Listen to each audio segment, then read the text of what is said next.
Hello, welcome to Hannah Time Machine. Today, our destination is 1860s and 1870s of America.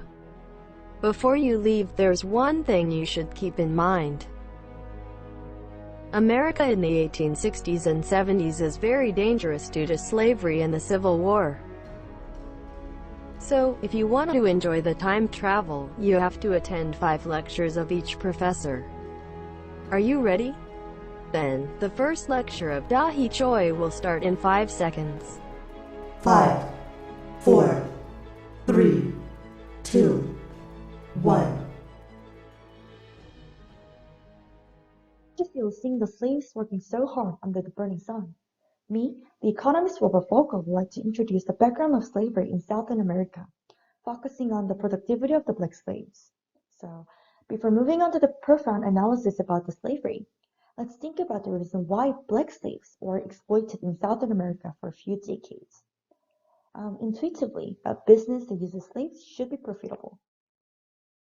So, I'd like to introduce the productivity of slaves in farms in my book, The Slavery Debates.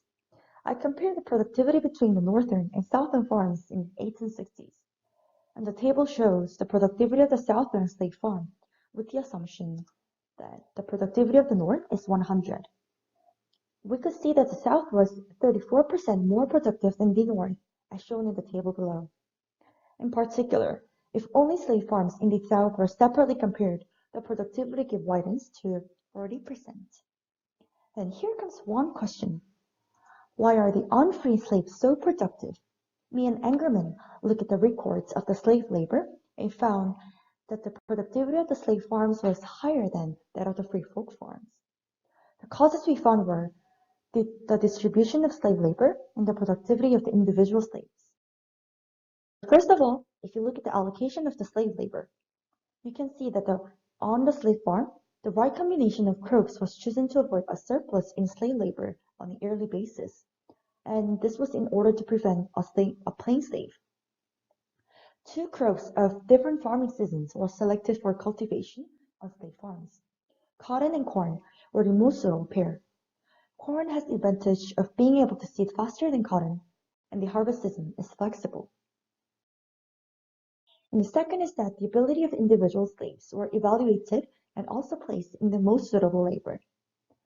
Male slaves in their 20s and 30s were concentrated in working using foam, while work using hose was assigned to boys and girls. Next, the slave labor organization was purposely designed to increase the productivity of the individual slaves. In this way, each slave group was forced to put pressure on the speed of their mutual work.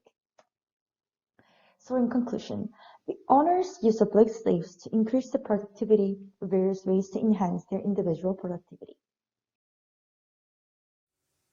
From now on, I'm gonna explain the fugitive slave law. In the book below, you can see the white man chasing after the main character's death. They try to capture her in accordance with the law called fugitive slave law. In 1793, southern states enacted fugitive slave law, which allowed to bring back the slaves who escaped to northwest part. According with the law, the judge could decide how to treat the runaway slaves without any jury trial. However, the northern states resisted the law.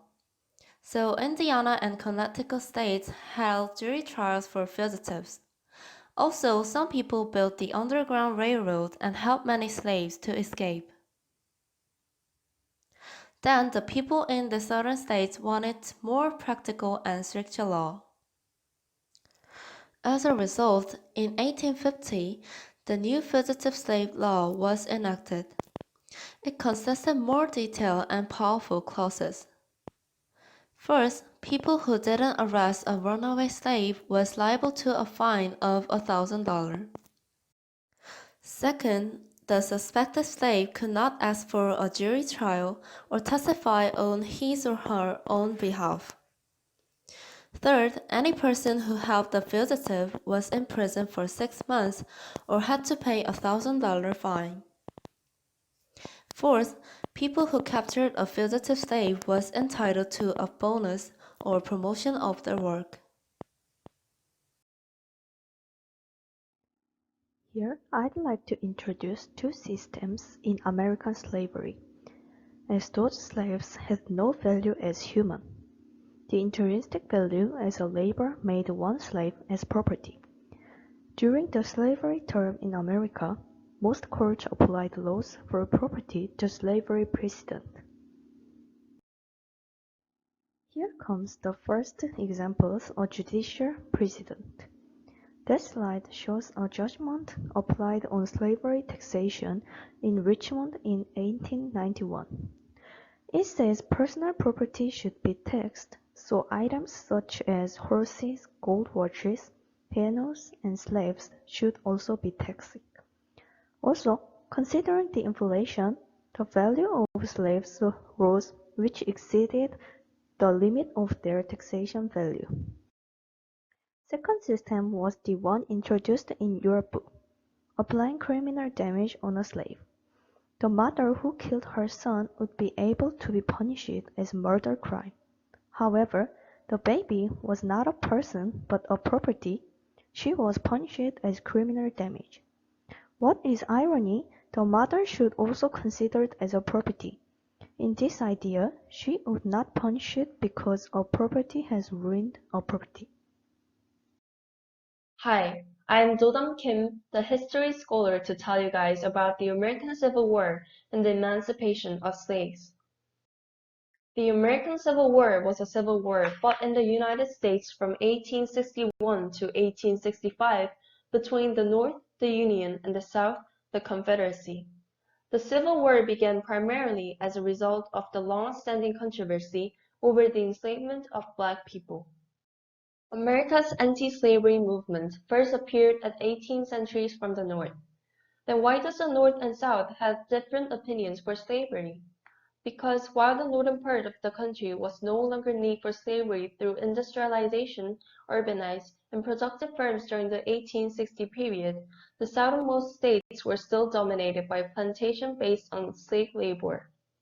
So the reason for the North's opposition to slavery was to disperse the slaves in the southern part of the country, which was used majorly in agriculture, and use it as a labor force in the northern industry. The election of Abraham Lincoln in November 1860 was the final trigger for secession. Southern leaders feared that Lincoln will stop the expansion of slavery and try to ban it. And this leads to the secession between the North's Union and the South's Confederacy. This map is showing the territories of the Union and the Confederacy. The blue areas are the Union states, and the light blues are the Union territories not permitting slavery. The yellow boundaries are the border Union states that permitted slavery. The orange areas are the Confederate states, and the light oranges are the Union territories that permitted slavery and claimed by Confederacy at the start of the war, but where slavery was outlawed by the U.S. in 1862. And the Civil War arises at 1861 with Southern's preemptive attack. It was finished with the Union's victory. Lots of slaves in the South tried to escape to the North for their freedom before Lincoln's any action. In the spring of 1865, when the Confederate Army surrendered, slavery in the United States were virtually over. President Lincoln declared in the Declaration of Emancipation Proclamation that all slaves in the South would be free. Slaves in Mexico's border area and the northern military jurisdiction of the southern part of the country were liberated by the state action and under Article 13 of the amendment, which was ratified on December 6, 1865.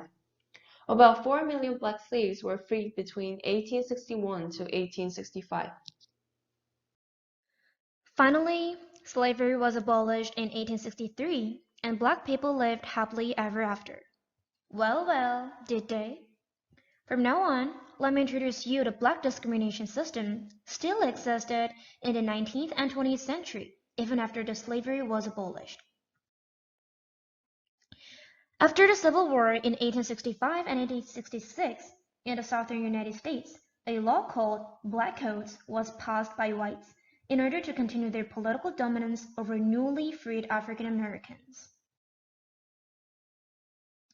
Blacks had to work for low wages, were restricted from voting rights, and were not allowed to attend public schools. Whites' conception as owners and blacks' life as slaves didn't change at all. Whites' oppression over blacks became more severe. In 1876, a new law over blacks called Jim Crow laws was established in South America. The main direction of the Jim Crow laws was to separate races in public. Not only toilets, restaurants, and public transportations, but blacks and whites residents were also separated under the name of segregation. Black and white kids couldn't even be friends with each other. No love, no friendship between blacks and whites.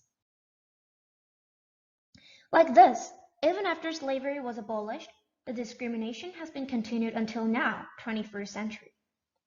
Lastly, I recommend you to analyze the movie Hidden Figures or the book Bus Ride by William Miller, making connections with your Youngmi novel Beloved. Hope you all Shipki Youngmi students get good scores on your last essay through our project. Thank you. Congratulations! You are ready to go on a time travel after all the lessons. Now, it's time to leave for the setting of the novel, Beloved. Have a nice trip.